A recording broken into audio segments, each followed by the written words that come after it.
30/70 into 10 lakh 400। Number 33 का सवाल है हमारा, अक्टूबर नंबर 33 1633 का क्वेश्चन है। कहते हैं Sunil is preparing the annual budgets for his manufacturing business. Explain what is meant by master budget. Master budget means preparation of cash budget, budgeted income statement and budgeted balance sheet. Okay? Master budget is the preparation of cash budget, budgeted income statement and budgeted balance sheet. Master budget is the preparation of cash budget, budgeted income statement and budgeted balance sheet.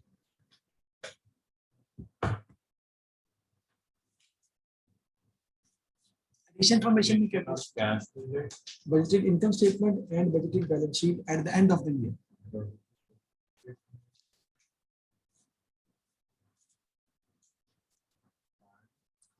Budgeted balance sheet.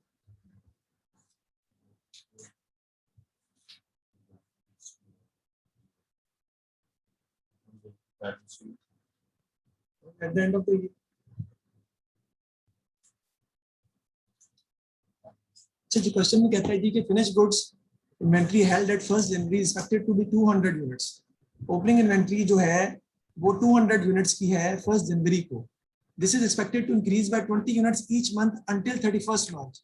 यानी जनवरी में opening inventory 200 है तो फरवरी में कितनी हो जाएगी 220, मार्च में कितनी हो जाएगी 200, फरवरी में कितनी हो जाएगी 220, मार्च में 240 और 31 मार्च के एंड में हो जाएगी 260। एंड की बात कर रहे हैं ना वो, ठीक है।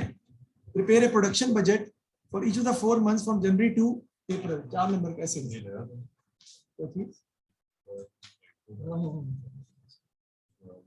प्रोडक्शन बजट हमने बनाना है सबसे पहले,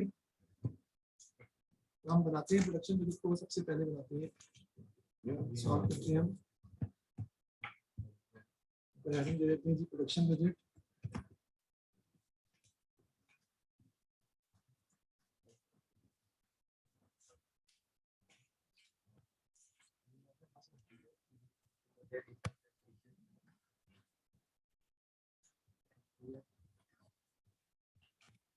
बना रहा है किसका, जनवरी से अप्रैल का उसने क्वेश्चन किया है। तो जनवरी का देखते हैं हम जी, जनवरी का नाम महीना आ जाएगा जी आपका, फरवरी का मंथ आ जाएगा जी आपका,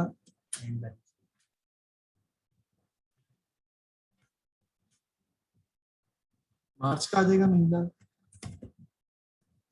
अप्रैल का मंथ आ जाएगा। शुरू किससे करते हैं जी प्रोडक्शन बजट को? हम शुरू करते हैं यूनिट सोल्ड से। यूनिट सोल्ड से हम स्टार्ट करते हैं, इसमें हम ऐड कर देते हैं क्लोजिंग यूनिट्स, हम लेस कर देते हैं ओपनिंग यूनिट्स। आपके पास क्या आ जाते हैं? आपके पास आ जाते हैं यूनिट्स प्रोड्यूस्ड, मैन्युफैक्चर्ड भी कह सकते हैं इसको। इसको जब मैं शो करूंगा इसमें,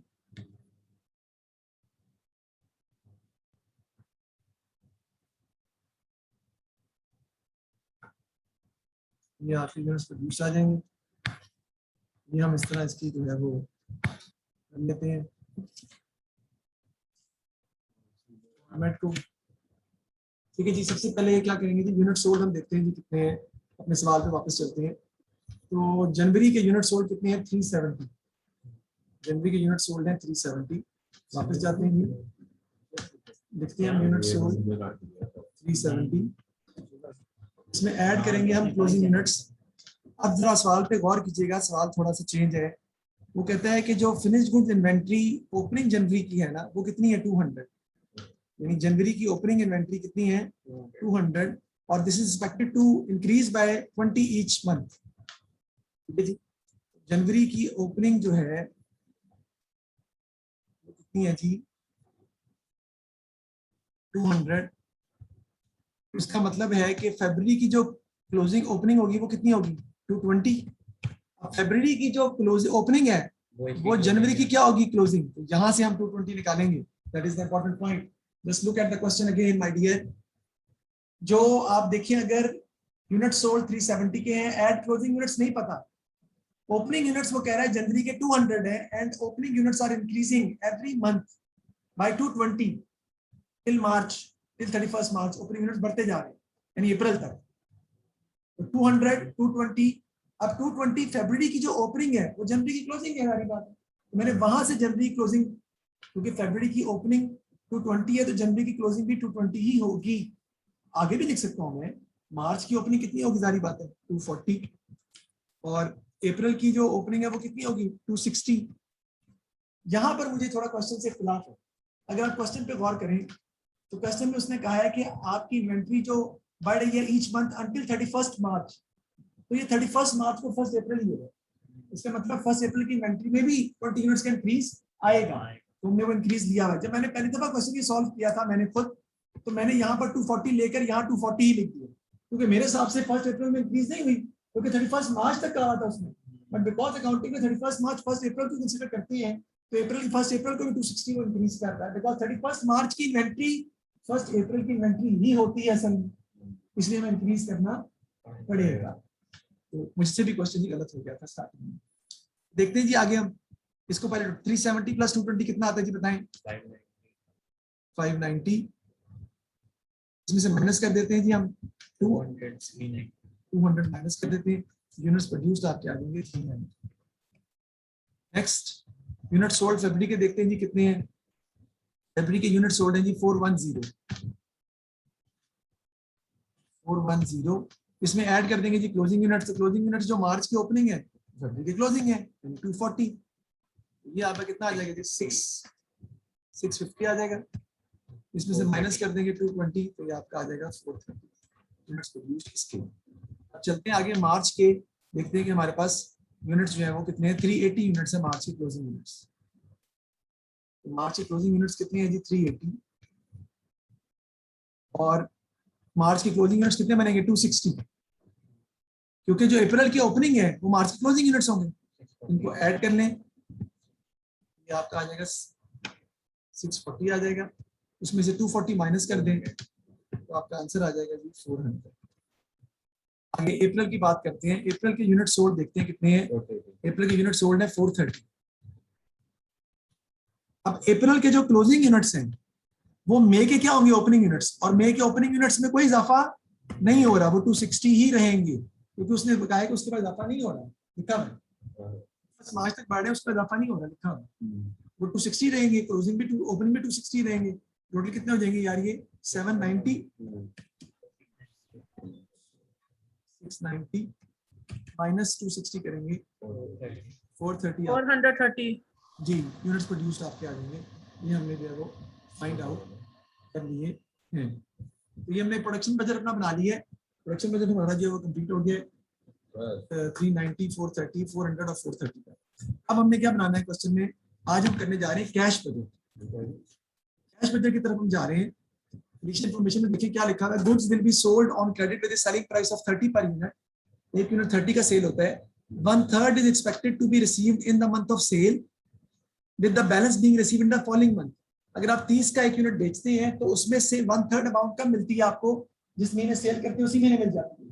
बाई कितनी रह गई, 1/3 तो मिल गई, बाई कितनी रह गई 2/3, वो कब मिलेगी उससे नेक्स्ट मंथ।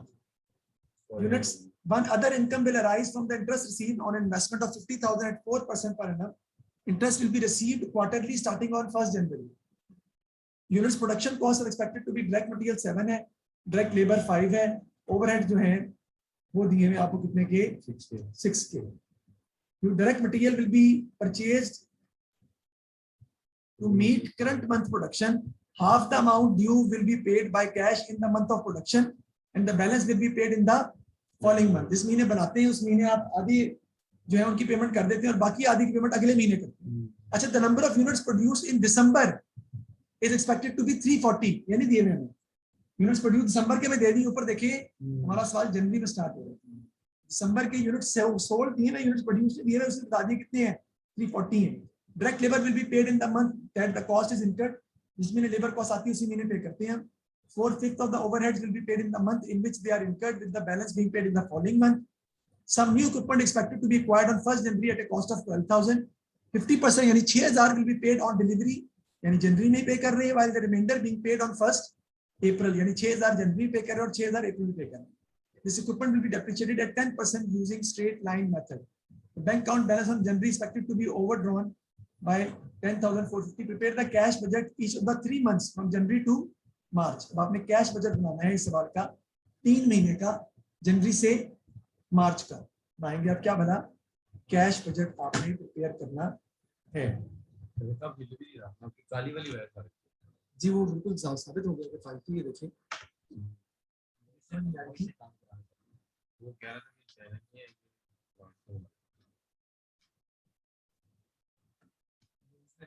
तभी घर से फटाफट जी। तो ये इसको मैं मिटाता हूँ, इसको मिटाने लगा हूँ क्योंकि हमने ये कर ली है।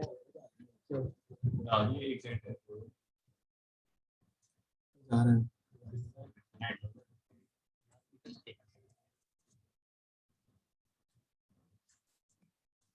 कौन सा साल है जी?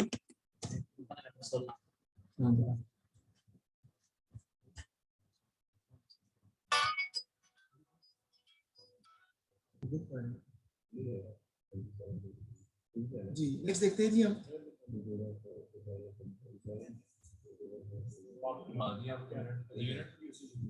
जी जी जी वो आपके पास है, आपके पास है तो आप डेफिनेटली इसको जो है वो सॉल्व कर सकते हैं अपने हिसाब से। देखते हैं जी, सबसे पहले कैश बजट होता क्या है यार? कैश बजट का मतलब बड़ा सिंपल सा है कि जितना कैश रिसीव हो रहा है आपको वो आप ऐड कर लेंगे। रिसीट्स जो है सेल से रिसीव हो रहा है, किसी वजह से रिसीव हो रहा है। पेमेंट्स का मतलब है कि जो परचेजेस किए आपने, लेबर पे की है, ओवरहेड पे की है, वो क्या कर देंगे, माइनस कर देंगे, तो आप कैश बजट बन जाएंगे। तो कैश बजट बनाते हैं, इसका बड़ा इजी सा फॉर्मेट होता है। आज हम कैश बजट बनाना सीखेंगे। I will write over here cash budget. हमने बनाना है सिर्फ 3 मंथ्स का। हम बनाएंगे जी किसका, जनवरी का, फरवरी का और मार्च का। ये हम बना लेते हैं। सबसे पहले हमारी क्या आती है, अगर हम कैश बजट में लिखना चाहें तो आपकी आती है जी रिसीट्स। रिसीट्स का मतलब होता है वसूलियां, कितने पैसे आपको बेसिकली क्या हो रहे हैं, वसूल हो रहे हैं।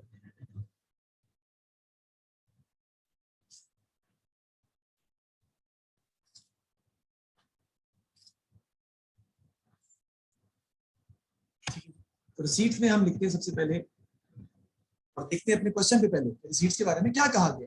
वो कहते हैं जी goods will be sold, number 1 point है, goods will be sold on credit with a selling price of 30, 1/3 is expected to be received in the month of sale with the balance being received in the following month। तो सबसे पहले हम देखेंगे तैमूर के current month में हम कितना receive कर रहे हैं। हम क्या देखेंगे कि करंट मंथ में हम कितना रिसीव कर रहे हैं, करंट मंथ। इसमें हम सवाल को सॉल्व करते हुए कैसे जाते हैं, डायगोनल। कैसे जाते हैं, डायगोनल। डायगोनल का मतलब क्या होता है, कैसे जाना है आपने, ऐसे ऐसे डायगोनल। ठीक है जी। तो करंट मंथ में हम देखते हैं, यानी जनवरी में, जनवरी की सेल्स का कितने परसेंट रिसीव हुआ है। जनवरी की sales 370 multiplied by 370 multiplied by कितने का यूनिट बेचा है, 30 का। तो 370 मल्टीप्लाइड बाय 30, 11,100 जनवरी की सेल्स आ गई।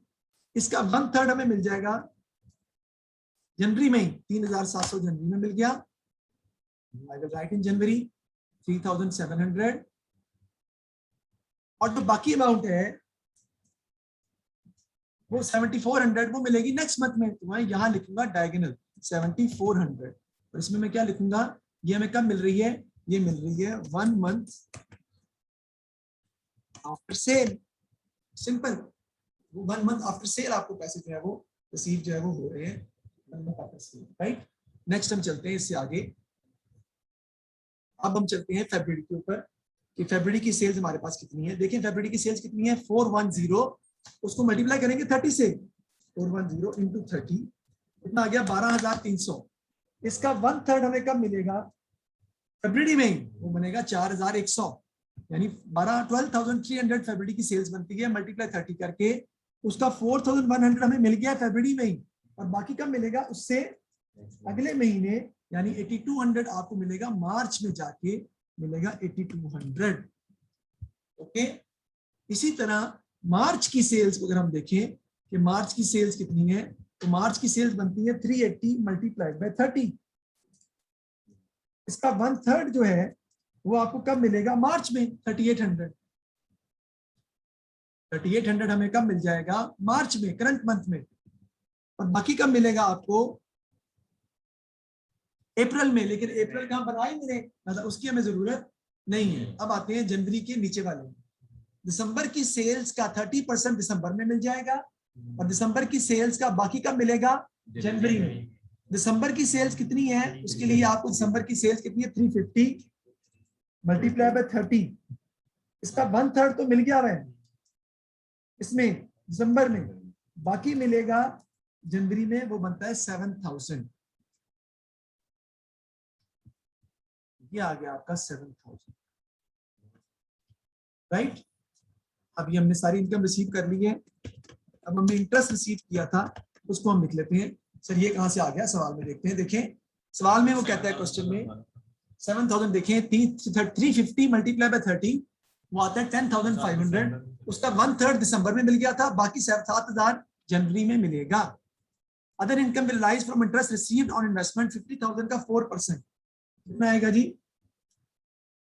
50,000 का 4% निकालेंगे, वो आपकी इनकम है, वो आता है 2000 और वो आपको कब मिलेगा? Will be received quarterly starting 1 जनवरी।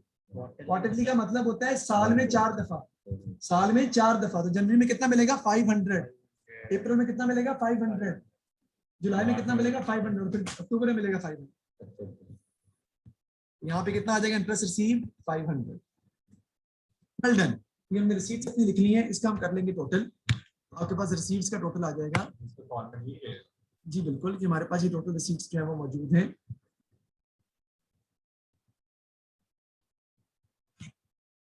इसमें से हम माइनस क्या कर देते हैं? पेमेंट्स। पेमेंट्स हम इसमें से माइनस कर देंगे। पेमेंट्स में जो चीजें आएंगी वो हम डिस्कस करते रहेंगे साथ साथ। पहले हम इसका टोटल निकाल लें, इसके कितने आते हैं, अगर आप मुझे बता सकते हैं तो।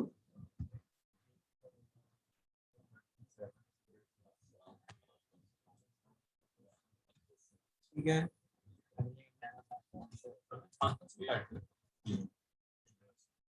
नहीं कि आना ही नहीं, सिर्फ एक महीने आना। उसने क्वार्टरली बोला, जनवरी का होगा, फिर अप्रैल में, फिर जुलाई में, फिर अक्टूबर में।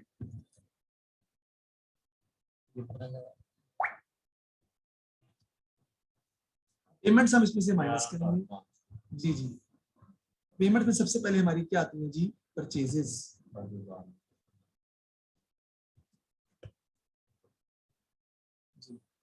परचेजेस में हम देखते हैं जी, कहते हैं जी डायरेक्ट मटेरियल हम सबसे पहले खरीद रहे हैं और उसकी प्रोडक्ट कॉस्ट कितनी है? 7, और direct material will be purchase to meet the current month production. इसी महीने का मटेरियल हम इसी महीने खरीदते हैं। हाफ द अमाउंट हम इस महीने पे करते हैं, बाकी पे करते हैं अगले महीने। हाफ द अमाउंट पे करते हैं इसी महीने और बाकी पे करते हैं अगले महीने। तो यहाँ भी मुझे हेडिंग डालकर इसका रिकॉर्ड करना पड़ेगा मुझे, पेमेंट्स का। करंट मंथ की हेडिंग डालूंगा मैं परचेजेस में, current month and 1 month after purchase मिलेगा ना, सारी बात है। कुछ पैसे तो करंट मंथ मिलेंगे ना, तो आपको वो उसका लिखना पड़ेगा ना, करंट मंथ में कितने मिल रहे हैं और 1 मंथ आफ्टर परचेज में कितने मिल रहे हैं।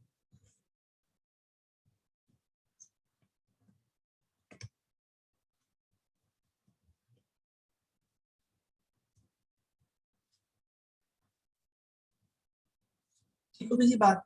अब देखते हैं जी करंट मंथ की हमारी प्रोडक्शन कितनी है, वो हमने निकाली हुई है, आप लोगों के पास इसका आंसर मौजूद है। तो बताएं जी करंट मंथ की प्रोडक्शन हमारी कितनी थी, आपने निकाली है प्रोडक्शन। बेटा प्रोडक्शन, यूनिट्स प्रोड्यूस की बात हो रही है, करंट मंथ की प्रोडक्शन कितनी है ये बताएं। आपने अभी प्रोडक्शन बजट बनाया, वहां से निकाली है? नहीं जी, 390 is the production, 390 is the production for January. जनवरी की प्रोडक्शन को आप मल्टीप्लाई किससे करेंगे? 7 से। तो आपके पास मटेरियल की कॉस्ट आ जाएगी, बताएं 390 into 7 कितना आता है जी? सिर्फ डायरेक्ट मटेरियल करेंगे, वो आएगा 2730। इसका 50%, इसका 50% जो है वो आपको मिल जाएगा अभी 1365 अभी मिल जाएगा, और बाकी कब मिलेगा? अगले महीने। करंट मंथ में से कितना मिलेगा जी? 1365, और अगले महीने कितना मिलेगा जी? 1365। ठीक है जी। सर ये 390 कहाँ से आया? 390 जो आपने प्रोडक्शन बजट बनाया बेटा, उससे यूनिट्स प्रोड्यूस जो निकाले हैं वो यूज करने हैं आपने।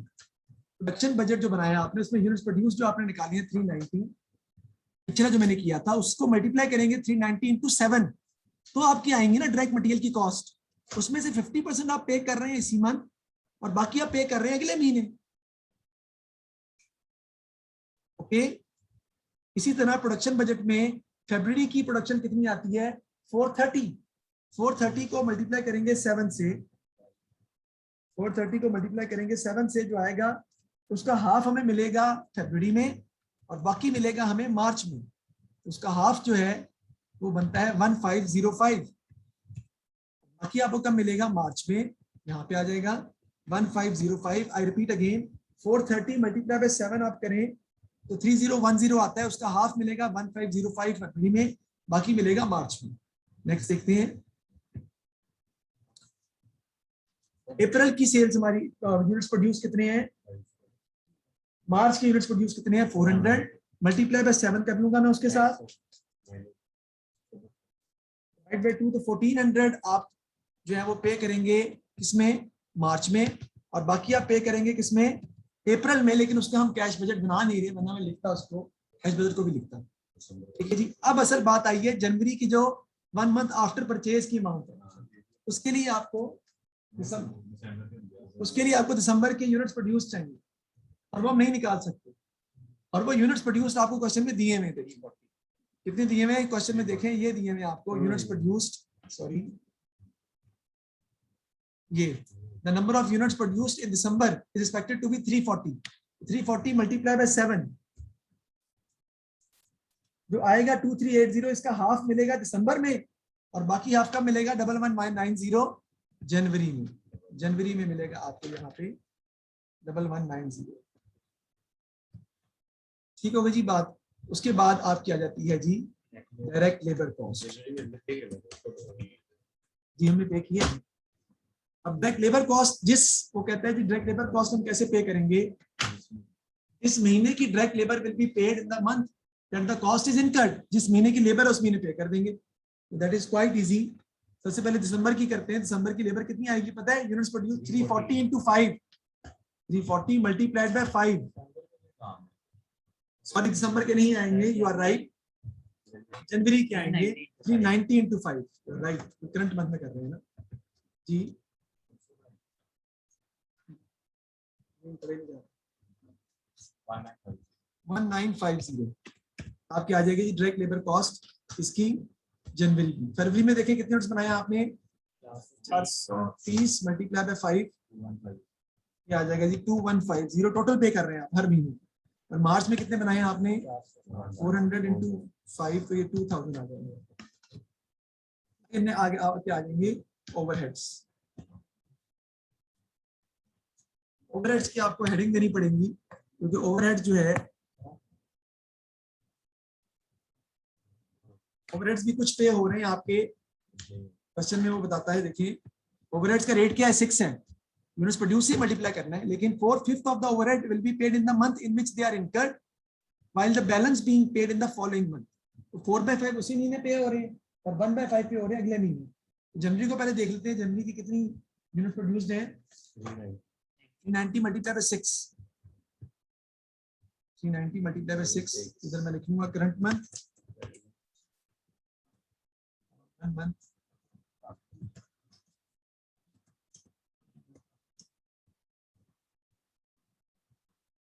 आफ्टर लिखूंगा परचेज तो नहीं होगा। करंट मंथ में आपके जनवरी के 390 into 6 कितना आता है? 2340। ठीक है जी। इसका 4/5 अभी मिल जाएगा, यानी 1872 हमें मिल जाएगा अभी, 1872 अभी मिल जाएगा हमें। और जो बाकी है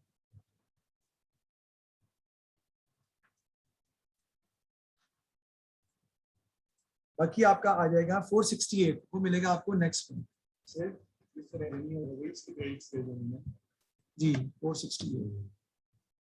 फरवरी में कितने यूनिट्स आपने बनाए हैं? 430। इसको मल्टीप्लाई कर देंगे 6 से, जो आएगा 2580। इसका 4/5 मिल जाएगा हमें उसी में 2064 फरवरी में मिल जाएगा। बाकी जो मिलेगा 1/5 516, वो आपका मिलेगा नेक्स्ट मंथ।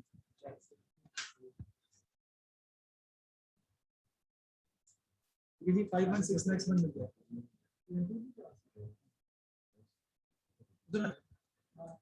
ठीक है जी। इस तरह मार्च में हमने यूनिट जो बेचे हैं कितने हैं 400 मल्टीप्लाइड बाय 6 2400, इसका 4/5 मार्च में मिल जाएगा 1920, और बाकी कब मिलेगा अप्रैल में, जिसकी जरूरत बनाने की नहीं। अब आती है दिसंबर की। दिसंबर के 340 यूनिट्स थे, इंटू 6 करेंगे 2040, इसका 1/5 4/5 तो दिसंबर में मिल जाएगा, इसका 1/5 सिर्फ मिलना है आपको 1 मंथ आफ्टर सेल में, जो बनेगा 408, तो आपको यहाँ पे मिलेगा। हमने ओवरहेड्स की कैलकुलेशन भी कर ली है कैश बजट की। नेक्स्ट देखते हैं जी, नेक्स्ट क्या है। नेक्स्ट आपने क्या पे करना है, इक्विपमेंट आपने परचेज किया, तो इक्विपमेंट की मैं अमाउंट लिख लेता हूँ। इक्विपमेंट जो है वो कहते हैं जी, इक्विपमेंट हमने 1 जनवरी को लिया था 12,000 का, 50% हम पे कर रहे हैं जनवरी में, और रिमाइंडर हम पे कर रहे हैं किसमें 1 अप्रैल को। तो हम तो मार्च तक का बना रहे हैं, इसका मतलब है सिर्फ हम 6,000 पे करेंगे जनवरी में, और बाकी हमारी कोई भी अमाउंट लिखने की जरूरत हमें नहीं है। इसके अलावा मेरा ख्याल है कोई चीज वहां में मौजूद नहीं है, मेरा ख्याल है, देख लें अच्छी तरह, फिर भी अगर कोई है तो बता सकते हैं। ओवरहेड में नहीं आएगा, जनवरी के महीने में हम पे कर रहे हैं, ओवरहेड में नहीं आ रहा, अलग लिख रहा हूँ मैं। ओवरहेड तो करंट मंथ और 1 मंथ आफ्टर के लिख ली है आपने, हम रिकॉर्ड कर चुके हैं, और कोई चीज इसमें है नहीं, वरना मैं उसमें लिखता। बस इसका अब हमें, अब पेमेंट्स का टोटल करेंगे आप, पेमेंट्स का भी टोटल अलग से करेंगे, जिस तरह रिसीट्स का टोटल किया है, पेमेंट्स का भी टोटल अलग से करेंगे।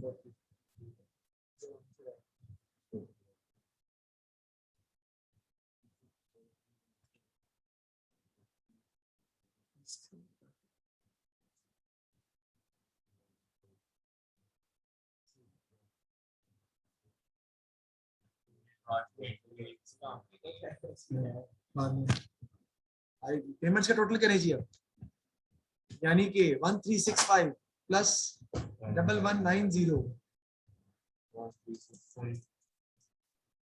1190 प्लस 1950 1872 प्लस 408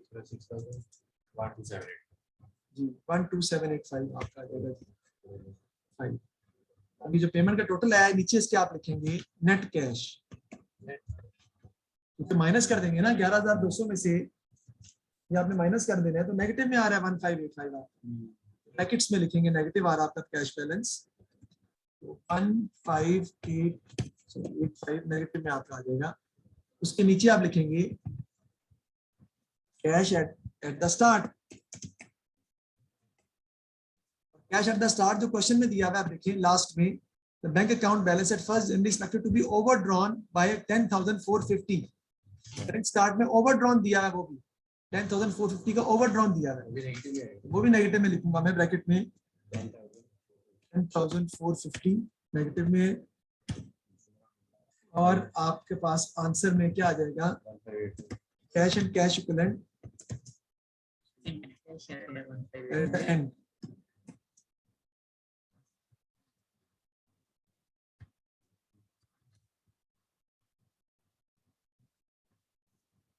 कह रहे हो आप,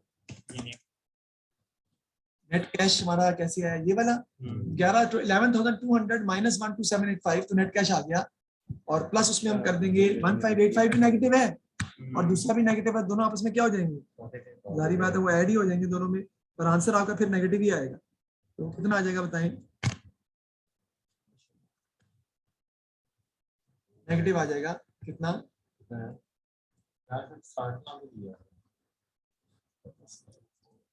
12035, ये आपका नेगेटिव बैलेंस आ गया।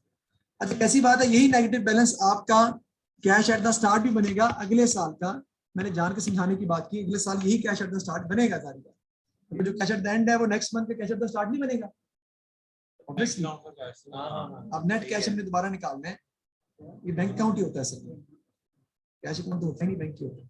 अब टोटल कर लेंगे आपका दोबारा सेकंड कॉलम का, तो आपका कितना आ जाएगा जी 1505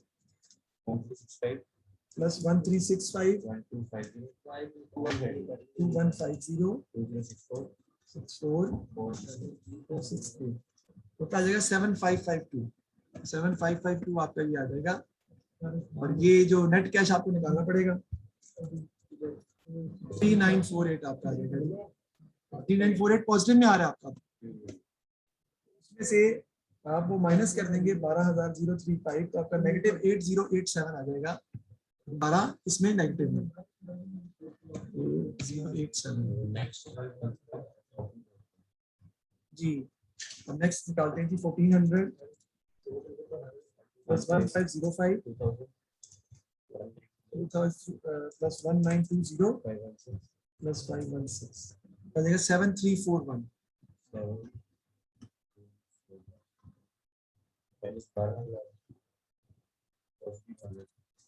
12,000 ही आ जाएगा आपका, माइनस आ रहा है, माइनस में आ रहा है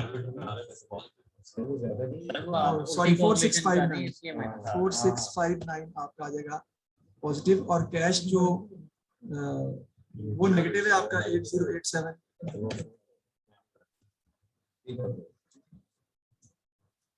3428 आपका नेगेटिव आ जाएगा, आपका ओवरड्रॉन ही चल रहा है। 3428 आपका ओवरड्रॉन ही चलेगा एंड तक। ये हमने कैश बजट बनाया जी अपना,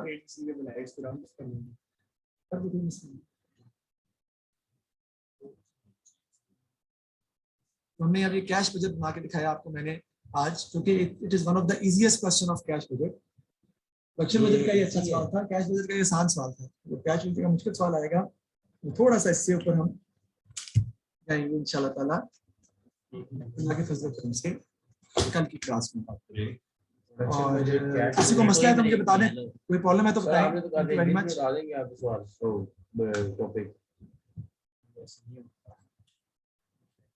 प्रॉब्लम है तो बताएं बेटा, जो सुन रहे हैं लेक्चर में, ताकि आपको एक्सप्लेन कर सकूं। कोई प्रॉब्लम है तो बताएं। Anything you want to ask. Sir ये ओवरहेड्स वाला कौन से नंबर्स आए, ये कहाँ से आए हैं? ओवरहेड के जो हमारे पास देखो, ये 1585 11,200 में से मैंने माइनस किया 12785, तो 1585 नेट कैश ओवरड्राफ्ट आ गए हैं।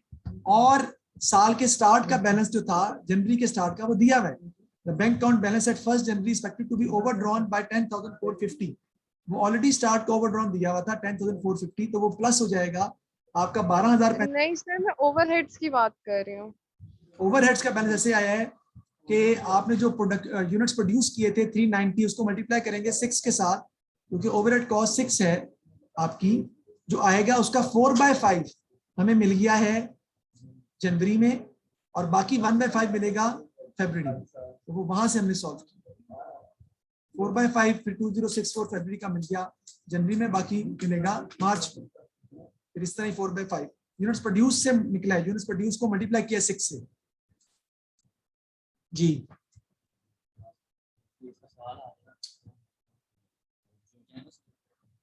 बताएं, मसला है तो बताएं।